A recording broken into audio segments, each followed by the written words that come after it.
सगळ्यांना प्रथमतः माझा मानाचा सन्मानाचा आणि जय भीम हा शब्दच क्रांतिकारी आहे। सर्वच बंधू आणि भगिनींनो, बीड पासून मंत्रालयापर्यंत आपला चालू झालेला हा लॉंग मार्च, कारण लॉंग मार्च हा आपला इतिहास आहे आणि भविष्य सुद्धा तुमच्या हातामध्ये या लॉंग मार्चचं नेतृत्व देऊन समाजाने भविष्य सुद्धा सिक्युअर केलेलं आहे। आणि आज आपण अनुसूचित जातीतील आरक्षण उपवर्गीकरणाच्या विरोधामध्ये मंत्रालयापर्यंत हा लॉंग मार्च सुरू केलेला आहे। खरं तर आम्ही अजय भाऊ असतील, सिद्धार्थ भाऊ शिंगारे असतील, आम्ही जरी आमच्यामध्ये कुठलेही जरी थोडेसे मतभेद असले तरी मतभेद बिलकुल नाही आहेत आणि हाडवेर तर बिलकुल नाही, कारण हाड दोघांकडे शिल्लक नाही आहेत। माझंच इतकं आहे, बाबासाहेबांची पुण्याई आहे। आणि या मोर्चाला मी लॉंग मार्चला मी तुम्हाला सगळ्यांनाच शुभेच्छा देतो आणि भविष्यामध्ये कुठेही काही अडीअडचणी लागल्या आम्ही सगळे आपल्या सोबत आहोत असं मी आपल्याला या नगर या ठिकाणी सांगतो। अहिल्यानगर या ठिकाणी इथं बाबासाहेब आंबेडकरांचा पदस्पर्श झालेला आहे या अहिल्यानगर भूमीमध्ये। आणि याच अहिल्यानगर भूमीमध्ये बाबासाहेब आंबेडकरांनी एका मातंग समाजाच्या पोतरा झाला 1936 साली 1000 रुपये देऊन पोतराचकी सोडवून उद्योगधंदा करायला सांगितला होता।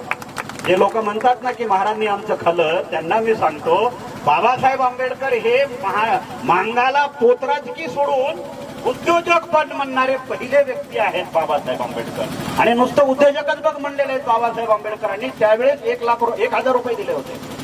ज्यावेळेस बाबासाहेबांनी त्याला 1,000 रुपये दिले त्यावेळेस सोन्याचा भाव 28 रुपये तोळा होता।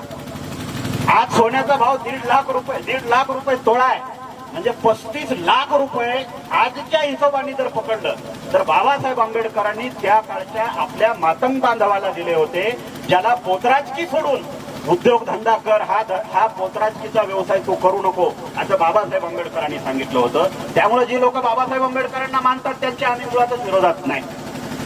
पण जे हिंदू धर्मामध्ये हिंदू संस्कृतीमध्ये पूर्णपणे बरबटून गेलेले आहेत आणि आम्हाला आंबेडकर शिकवतात त्यांच्या विरोधामध्ये आम्ही नक्की आहोत आणि राहू। परत त्यांचं शुद्धीकरण करण्याचाही प्रयत्न करू, त्यांच्या सततच विरोधात राहणार नाही आम्ही। ही सुद्धा त्यांच्याकडून आम्हाला अपेक्षा आहेत की त्यांनी थोडंसं बाबासाहेब आंबेडकर हे स्वीकारला पाहिजे। आणि हा आपला जो लॉंग मार्च आज समोर चाललाय हा मंत्रालयावर 26 जून रोजी धडकल्याशिवाय राहणार नाही आणि लाखोच्या लोकसंख्येनं धडकल्याशिवाय राहणार नाही। आता ही सुरुवात झालेली आहे। तुम्ही आज बीड पासून नगरमध्ये आलात, नगर पासून आता कोरेगाव तर क्रांतीभूमी आहे। कोरेगाव पुणे पुढे आल्याच्या नंतर ही गर्दी वाढत जाणार आहे। सगळ्यांनाच माझी एक विनंती आहे की उन्हामध्ये आणि पावसामध्ये एकमेकाला जपा। आम्ही जिथं जपता येईल तुम्हाला तिथं जपतो। सर्वांना जय भीम, नमो बुद्धाय, जय भारत। धन्यवाद भाऊ। काही नाही, मतभेद होत असतात, मनभेद नाहीत।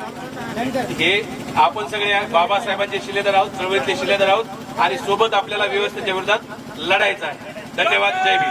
बाबासाहेब आंबेडकरांचा आरक्षणाचं उपवर्गीकरण रद्द झालंच पाहिजे, चला